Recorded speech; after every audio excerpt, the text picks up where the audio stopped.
حضرت موسیٰ علیہ الصلاۃ والسلام بیٹھے ہوئے تھے تو ایک دن شیطان آ گیا انسانی شکل میں اور آ کے کہنے لگا اللہ کے پیغمبر، پہلے یہ انسانی شکل میں آتا تھا، یہ تو حضور علیہ الصلاۃ والسلام کی دعا بھی ہے اور اس امت پہ یہ خاص انعام بھی ہے کہ اب یہ شیطانی شکل میں نہیں آ سکتا، ورنہ پہلے یہ انسانی شکل میں آتا تھا۔ اور میں ویسے کہا کرتا ہوں اب اس کو ضرورت بھی نہیں ہے کیونکہ اس کے شاگرد بڑے کامیاب ہیں۔ کیوں جی؟ اب اس کے شاگرد جو ہیں وہ بڑے کامیاب ہیں۔ رمضان میں شیطان قید ہو جاتا ہے، لوگ پھر بھی گناہ نہیں چھوڑتے۔ تو مجھ سے لاہور میں ایک صاحب نے پوچھا، میں بیان کر رہا تھا، مولوی صاحب یہ شیطان تو قید ہے رمضان میں، تو لوگ پھر کیوں نہیں روزے رکھتے، پھر کیوں جناب یہ گناہوں میں لگے ہوئے ہیں؟ میں نے کہا شیطان ان کو چھٹیوں کا کام دے گیا ہے۔ جی کیا کام دے گے؟ بچوں کو چھٹیاں ہوتی ہیں اسکول سے، ان کو چھٹیوں کا کام ملتا ہے کہ نہیں ملتا؟ تو میں نے کہا ان کو چھٹیاں ہوئی ہیں، شیطان نے ان کو چھٹیوں کا کام دیا ہے اور یہ ایسے اس کے ساتھی ہیں چھٹیوں کا کام پورا کر رہے ہیں، روزے نہیں رکھ رہے اور جناب تراویح نہیں پڑھ رہے اور جناب کوئی عبادت نہیں، ان کو پتہ ہی نہیں رمضان کہاں آیا کیا ہوا، یہ چھٹیوں کا کام کر رہے ہیں شیطان کا، ایسے یہ اس کے شاگرد ہیں۔ تو حضرت موسیٰ علیہ الصلاۃ والسلام کے پاس انسانی شکل میں آیا اور آگے پتہ کیا کہنے لگا؟ اللہ کے پیغمبر آپ تو کہتے ہیں اللہ میاں بڑا غفور رحیم ہے، سب کو معاف کر دیتا ہے، چلو اللہ سے درخواست کرو اللہ مجھے بھی معاف کر دے۔ حضرت موسیٰ علیہ الصلاۃ والسلام تو اتنے خوش ہوئے، ایک دم ہو یہ معافی مانگنا چاہتا ہے، یہ تو پوری انسانیت بچ جائے گی، اتنے خوش۔ انہوں نے کہا میں آج جا رہا ہوں کوہ طور کے اوپر، اللہ سے جب میں ہم کلام ہوں گا تیری بات کروں گا میں، اگر تو معافی مانگنا چاہتا ہے تو اللہ سے درخواست کرو، اللہ میاں غفور رحیم ہے۔ حضرت موسیٰ علیہ الصلاۃ والسلام گئے، اللہ سے جب ملاقات ہوئی، یا اللہ وہ ملعون بھی معافی مانگنا چاہتا ہے اور آپ تو غفور رحیم ہے۔ فرمایا ہاں موسیٰ کلیم ہم تو ہر ایک کو معاف کرنا چاہتے ہیں، لیکن جو وجہ ناراضگی تھی وہ تو دور کرو نا۔ اور وجہ ناراضگی کیا تھی؟ میرے حکم کی نافرمانی۔ وجہ ناراضگی کیا تھی؟ بولو بولو، وجہ ناراضگی کیا تھی؟ میرے حکم کی نافرمانی۔ اچھا یا اللہ آپ کا کیا حکم؟ فرمایا میرا حکم تھا کہ آدم کو سجدہ کرو۔ یا اللہ اب آدم تو ہے نہیں، فرمایا آدم کی قبر ہے، چلو اب میرے حکم کو اس انداز سے پورا کر دو کہ آدم علیہ الصلاۃ والسلام کی قبر کو سجدہ کر دو، کیونکہ یہی وجہ تو ناراضگی کی تھی، اب جب یہ وجہ دور ہو گئی تو چلو میں اس کو معاف کر دوں گا۔ موسیٰ علیہ الصلاۃ والسلام بڑے خوش ہیں، وہ کام بن گیا، انتظار کر رہے ہیں اس کا کہ آ جائے ملعون اور اس کی توبہ قبول ہو جائے۔ جب وہ آیا تو موسیٰ علیہ الصلاۃ والسلام سے پوچھنے لگا ہاں جی میری بات ہوئی تھی؟ ہاں ہوئی تھی، اور حق تعالیٰ نے فرمایا جو وجہ ناراضگی ہے وہ دور کرو، ہم معاف کر دیں گے۔ آدم علیہ الصلاۃ والسلام کو سجدہ، ان کا وہ تو ہے ہی نہیں، کہا ان کی قبر موجود ہے، اللہ فرماتے چلو اسی کو سجدہ کر دو، میرا حکم پورا ہو جائے گا، میں تم کو معاف کر دوں گا۔ کہنے لگا واہ موسیٰ کلیم میں نے اصل آدم کو سجدہ کیا نہیں، اس کی مٹی کو کیسے کروں؟ میں نہیں کرتا۔ ہائے ہائے ہائے، بعض توحید کے اندر آ کر بھی اس حد میں آگے نکل گئے کہ وہ بھی گمراہ ہو گئے۔ توحید تو یہ ہے خدا حشر میں کہہ دے بندہ دو عالم سے خفا میرے لیے ہے۔ میں یہ نہیں کہتا کہ قبر کو سجدہ کرنا بالکل حرام ہے، آج تو اس کا طواف بھی حرام ہے، قبر کا سجدہ بھی حرام ہے، اور وہاں قبر والے سے مانگنا بھی حرام ہے، صرف مولا سے مانگا جائے گا۔ اس کا یہ مطلب نہیں ہے، بعضوں کو توحید کا بھی حیضہ ہو جاتا ہے، حیضے سے کام نہیں چلے گا۔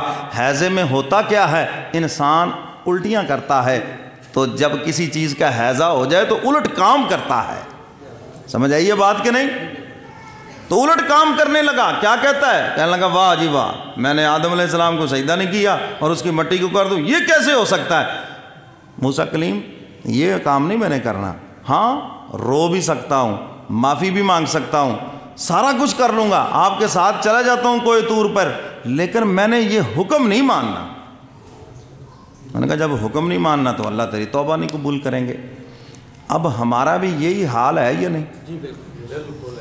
گناہ نہیں چھڑنا مولوی صاحب اسی، باقی اسی رو لینے ہیں، معافی بھی مانگ لینے، نہ ہم رشوت چھوڑیں گے، نہ ہم سود چھوڑیں گے، نہ ہم غلط بیانی چھوڑیں گے، نہ ہم ملاوٹ چھوڑیں گے، نہ ہم زنا چھوڑیں گے، نہ شراب چھوڑیں گے، نہ ہم کوئی اور گناہ چھوڑیں گے، معافی مانگ لیں گے ایسے۔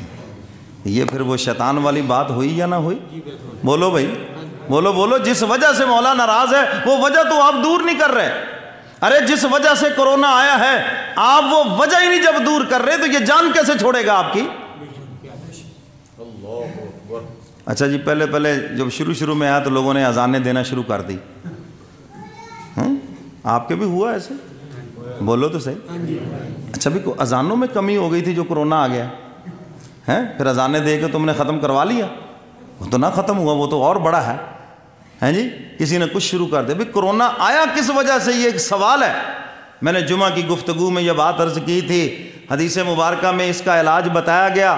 فرمایا جب بدکاری، فحاشی، عریانی عام ہو جائے گی اللہ آسمان سے لا علاج مرضیں بھیجیں گے، اور جو مرضیں معمولی ہیں اللہ انہی کو لا علاج بنا دیں گے.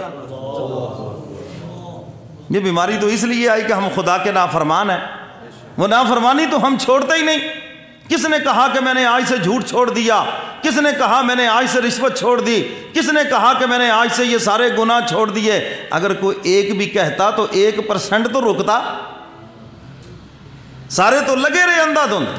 تو یہ وبائیں، یہ بیماریاں، یہ میرے اور آپ کے کرتوتوں کی وجہ سے ہے، یہ ہمارے گناہوں کی وجہ سے ہے. جب تک ہم گناہ نہیں چھوڑیں گے یہ بیماریاں کبھی ہماری جان نہیں چھوڑیں گی. خالی توبہ سے بات نہیں بنے گی جب تک ہم وہ گناہ چھوڑیں گے نہیں، جب تک توبہ سچی نہیں کریں گے اس سے. بات سمجھ آ گئی؟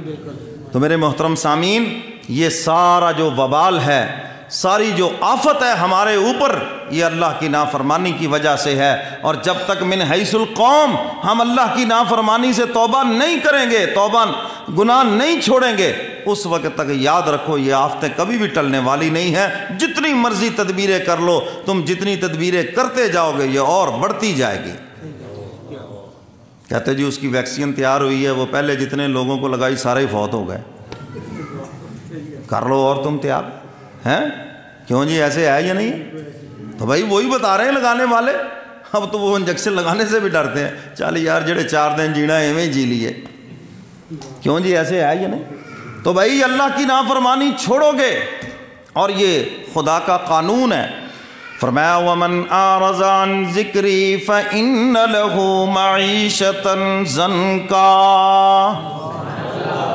16ویں پارے میں اپنا قانون دے دیا. جس نے میرے ذکر سے اعراض کیا، مجھ سے منہ موڑا، میری نافرمانیوں میں لگا رہا، حق تعالیٰ فرماتے میں ان کی زندگی تلخ کر دوں گا، مشکل بنا دوں گا میں اس کی زندگی. جتنے مرضی اسباب راحت موجود ہوں، فرمایا میں اندر سے راحت چھین لوں گا. آج کتنے اسباب راحت ہیں جی؟ صوفہ سیٹ ہے جی، واٹر سیٹ، مگر صاحب ہے خود اب سیٹ. صاحب ہے خود کیا؟ نیند نہیں آتی ہے، اب سیٹ ہے.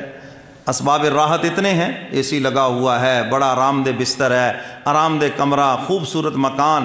یہ سب کچھ جسم کی راحت کے لیے ہے. اور قرآن کیا کہتا ہے؟ الا بذکر اللہ تطمئن القلوب. دلوں کا اطمینان اللہ کی یاد میں ہے.